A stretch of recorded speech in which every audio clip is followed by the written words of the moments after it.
फखर से सीने पर हाथ मारकर भारत का चौकीदार कहलवाने वाला नरेंद्र मोदी, इसने जात पात रंग नस्ल मजहब के भेदभाव में तकसीम भारतीय सोसाइटी की नजरियाती सरहदों पर आंखें बंद करके ऐसी चौकीदारी दी है कि नफरत हकारत के हथियारों से मुसल्ला हिंदू इत्तेफाक-पसंदी ने भारतीय सोसाइटी में घुसकर उसका हुलिया बिगाड़ दिया। हर इंडियन मुस्लिम कह रहे हैं कि पाकिस्तानी अपनी फिक्र करें, हमारी फिक्र ना करें। सारी मुस्लिम बहनें जो हैं वो खुले तौर से मोदी जी के साथ हैं, क्योंकि आज तक ये जो जितने भी दल हैं, क्या कभी किसी ने मुसलमान बहनों को खास तौर से कभी ख्याल किया? कभी ख्याल नहीं किया गया। हम वो जनरेशन है जो हमने अपनी माँ को भी देख रहे हैं और हम अपनी बच्ची को भी देख रहे हैं। क्या बदलाव मिल रहा है वो हमें एहसास नहीं है, वो एहसास हम ही कर सकते हैं। हम ये सारे खड़े हैं इसी बात को बताने के लिए, मोदी जी हमारे भाई वाला हक अदा कर रहे हैं, वो हमारे भाईजान जैसे। हमारा गरीब पिस रहा है यहाँ पे अपने मुल्क के अंदर, हमारी ना रोटी पूरी है, ना आटा पूरा है, ना दालें पूरी है, ना चाय। अब रमजान का महीना है, कोई राशन नहीं है, लोगों के घरों में आटा नहीं है, कोई चीज़ नहीं मिल रही। से भाजपा है तो भाजपा ना करके कोई और सरकार आनी चाहिए।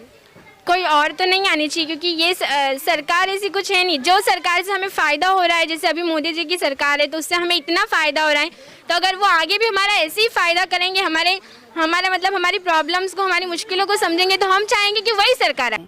हमारे यहाँ हिंदुस्तान में आज तक की जो भी मैं तो यहीं पैदा हुई हूँ, मेरे पूर्वज भी यहीं के। मैंने तो जितनी आज़ादी और जितनी तहजीब इस भारत देश में, संविधान में, इस देश में इस जगह पाई है, वो मैंने कहीं नहीं पाई है।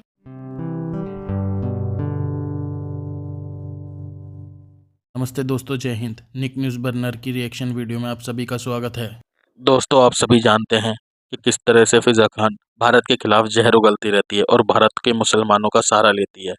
और दोस्तों, किस तरह से इस वीडियो में आपने देखा, शुरुआत की वीडियो में, किस तरह से वो जहर उगल रही है और भारत के मुसलमानों का सहारा लेकर भारत को गालियां देती है। लेकिन दोस्तों, भारत के मुसलमानों ने उसका पर्दाफाश कर दिया है, उसको उसकी औकात दिखा दी है कि फिजा खान खुद कैसी है। और दोस्तों, भारत के मुसलमानों ने बता दिया है कि उन्हें पाकिस्तान वालों को भारत के मुसलमानों की कोई चिंता करने की ज़रूरत नहीं है, क्योंकि मोदी सरकार ने बहुत अच्छे से भारत के मुसलमानों को रखा हुआ है और बहुत ही चैन और सुकून से भारत में मुसलमान अपनी ज़िंदगी बसर कर रहे हैं। दोस्तों, वहीं देखा जाए दूसरी तरफ तो पाकिस्तान में खाने के लिए दाल चावल नहीं है, आटा नहीं है और आए दिन क्राइसिस चलते रहते हैं। पाकिस्तान के मुसलमान भारत के मुसलमान से ज़्यादा दुखी हैं दोस्तों। फिर भी ये फिजा खान भारत को गाली देती है, भारत के खिलाफ प्रोपेगेंडा करती है। लेकिन दोस्तों, भारत के मुसलमानों ने पाकिस्तान की इस फिजा खान की धज्जियां उड़ा दी हैं, इसका पर्दाफाश कर दिया है और इसके कपड़े उतार दिए हैं पूरी अपनी वीडियो में।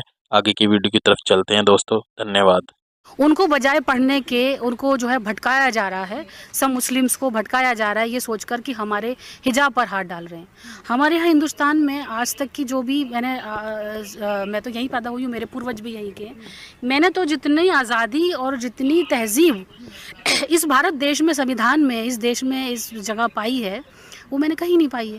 चाहते हैं तो क्या आपको लगता है कि जो तौरीक रज़ा है वो निहारते नहीं है? अगर निहारने वाली बात है तो उन्होंने, बीजेपी आरएसएस वालों ने कब, कहाँ पर ये बोला है कि आप पर्दा ना करें? कहाँ पर, किस जगह लिखा हुआ है कि पर्दा नहीं करें, आप पर्दा करके शामिल ना हो, कॉलेज में ना जाएं, फंक्शंस में जाएं, प्रोग्रामों में नहीं जाएं? कहाँ मना किया हुआ है? इतने प्रोग्राम अभी अटेंड हो रहे हैं, कहाँ पर बुरखे वाली औरतें नहीं हैं? कहाँ बीजेपी ने उनको हटा दिया कि आप बुरखा उतार के आएँ? कहीं नहीं हटाया है। कहाँ आरएसएस ने हटाया है उनको? कहीं भी नहीं हटाया है। कुछ ना कुछ किसी न किसी बहाने से जो मुस्लिम्स के हमदर्द बनते हैं, एक्चुअली में वो हमदर्द नहीं है। जब किसी घर में आग लगती है, लोग उसमें तेल डालते हैं ताकि आग भड़क जाए। कुछ तेल डालने का काम करते हैं, कुछ सेकने का काम करते हैं। बीजेपी जो आजकल काफ़ी टाइम जब से बीजेपी है, जो कुछ अच्छा मुस्लिम लोगों के लिए कर रही है, तो वो दूसरे लोगों ने नहीं किया है तो उनको हजम नहीं हो रहा है। जब 18 से 21 साल की उम्र बीजेपी ने की तो बहुत सारे लोगों को हजम नहीं हुई कि हम तो 15 में ही कर देते। हर इंडियन मुस्लिम कह रहे हैं कि पाकिस्तानी अपनी फिक्र करें, हमारी फिक्र ना करें। तो पहली बात तो ये कि राइटली है यार, देखो ना, पाकिस्तान के साथ इंडिया का कंपेयर है ही नहीं भाई। इंडिया बहुत आगे हमसे है, ठीक है। और रूल्स की बात की जाए तो भाई वीगो डाला आते हुए हमारे पास देर नहीं लगती और हमें बोलने की आज़ादी भी बहुत ही कम है, ठीक है। अगर शहबाज शरीफ उनके बारे में कहते हैं कि मतलब हमारे इंडिया के अंदर मुसलमान सेफ नहीं है, तो आई थिंक कि यार हम सेफ नहीं है यहाँ पे। वो अपनी जगह बहुत ही अच्छे हैं और हमसे काफ़ी आगे भी हैं वो, टेक्नोलॉजी के हिसाब से लगा लो, सेफ्टी के हिसाब से लगा लो, रूल्स के हिसाब से हमारा उनके साथ कोई कंपेयर नहीं है भाई। वुमेन सेफ्टी को लेकर के कितना कुछ इम्प्रूवमेंट और कितना कुछ काम हुआ है? हमें आज तक कभी डर नहीं लगा घर से बाहर निकलते हुए, नो मैटर घर का रात का क्या टाइम हो रहा है, ना ही कुछ पहनते हुए। सो हमें ये ख्याल ही नहीं आया है कि इस पे कुछ वर्क भी किया जा सकता है, यानी कि ऑलरेडी इतना इम्प्रूव्ड स्टेटस है सेफ्टी का। अभी कुछ ही समय बाद आपके गुजरात पे इलेक्शन होने हैं, तो क्या लग रहा है इस बार किसकी सरकार बनेगी आपके गुजरात में? आप हमेशा के लिए, जब तक मोदी जी है तब तक बीजेपी ही जीतेगा। आप क्या करती? मैं एजुकेशन स्टडी कर रही हूँ। स्टडी कर रही हैं, कौन सी क्लास में? 10th standard. 10th में आप पढ़ती हैं, तो कैसी पढ़ाई लिखाई है यहाँ पे? सरकारी में पढ़ती है, प्राइवेट में? मैं गवर्नमेंट स्कूल में पढ़ती हूँ, और गवर्नमेंट स्कूल में प्राइवेट से भी अच्छी सारी तैयार, मतलब सब गवर्नमेंट स्कूल में बहुत ही अच्छी तरीके से पढ़ा रहे हैं। अभी फ़िलहाल गवर्नमेंट स्कूल में डिजिटल बोर्ड भी अवेलेबल हो गए, जो हमें पढ़ने में बहुत ही हेल्प कर रहे हैं, और सारी बेंचेस भी बहुत ही अच्छे से कवर अप हो गई है, और क्लासेस में भी बहुत ही अच्छी सफाई और स्वच्छता रखी जा रही है। सब टॉयलेट्स और गर्ल्स के हिसाब से अलग वॉशरूम और अलग व्यवस्था भी की है टॉयलेट्स में। और डिजिटल बोर्ड से हमें बहुत फ़ायदे हो रहे हैं, क्योंकि हमें जो एसएस में जो इतिहास के चैप्टर है वो सब हमें लाइव डिजिटल बोर्ड पे दिखाए जाते हैं, और मैथ में जो क्यूब्स एंगल सब होते हैं वो भी हमें सब लाइव करके बताते हैं बोर्ड पे, डिजिटल बोर्ड पे। अच्छा, आप कहना चाहती हैं कि जो यहाँ के जो गवर्नमेंट स्कूल हैं वहाँ पे डिजिटल बोर्ड है, तो विजुअली दिखा करके, तो इससे पढ़ने में आपको आसानी होती है। और विज्ञान में जो सब आकृति होती है आरसा की, अंतर्गोल आरसा, बहिर्गोल आरसा, या फिर जो एंगल्स होते हैं, तो वो हमें लाइव एमिनेशन के द्वारा बताए जाते हैं कि इस तरीके से बॉडी पार्ट्स में जो हमारे सब होते हैं, तो वो एमिनेशन थ्रू बताए जाते हैं कि इस तरीके से बॉडी में जाता है, इस तरीके से।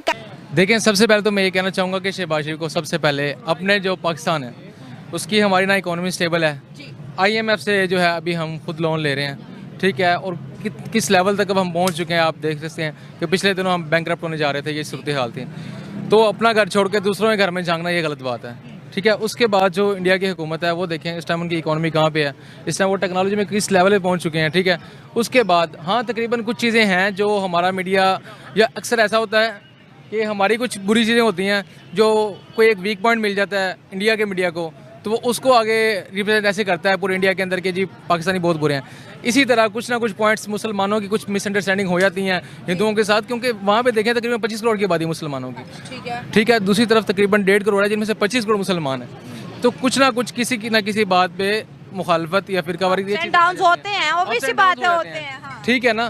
तो मैं अब पर्सनली मेरी ये राय है कि हमें सबसे पहले अपने देखें, हमारा गरीब पिस रहा है यहाँ पे अपने मुल्क के अंदर, हमारी ना रोटी पूरी है, ना आटा पूरा है, ना दालें पूरी है, ना चाय। अब रमज़ान का महीना है, कोई राशन नहीं है, लोगों के घरों में आटा नहीं है, कोई चीज़ नहीं मिल रही।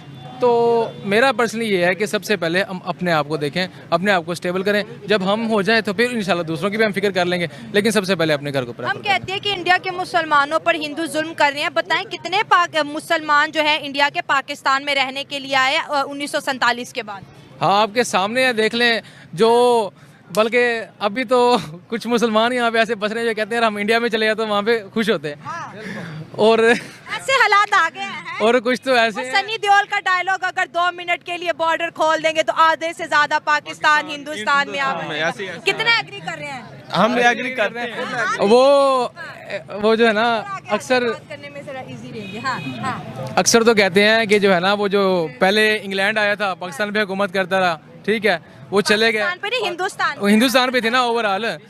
तो पाकिस्तानी अब ये प्रेफर करते हैं कि शायद गोरियां आ जाएंगी, चलो दोबारा से हमारा मुल्क चलो स्टेबल नहीं हो रहा, चलो गोरियों को देखने का मौका मिल जाएगा ना, यहाँ से देखने के लिए स्पेशल हो रहा है माशाल्लाह से अच्छे तरीके से माशाल्लाह बेड़ा गर्क हो रहा है। इंडिया के मुसलमानों को देखो, अगर पाकिस्तान के मुसलमानों को देखे तो बेहतर जिंदगी कौन गुजार है आपके नजरिए से?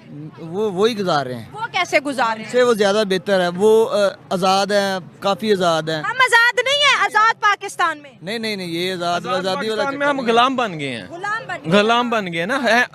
ज़ाहिरी तौर पे हम गुलाम हैं, लेकिन वैसे हमें कहा जाता है ये आज़ाद हैं, आज़ाद नहीं है हम। दोस्तों, अगर आपको हमारी वीडियो पसंद आई है तो प्लीज़ लाइक ज़रूर करें और साथ में शेयर करना ना भूलें। और साथ ही दोस्तों, ऐसी ही लेटेस्ट वीडियो देखने के लिए हमारे चैनल को सब्सक्राइब करें, साथ ही बेल का आइकन जरूर दबाएं ताकि सबसे पहले आपको हमारी वीडियो की नोटिफिकेशन मिल सके।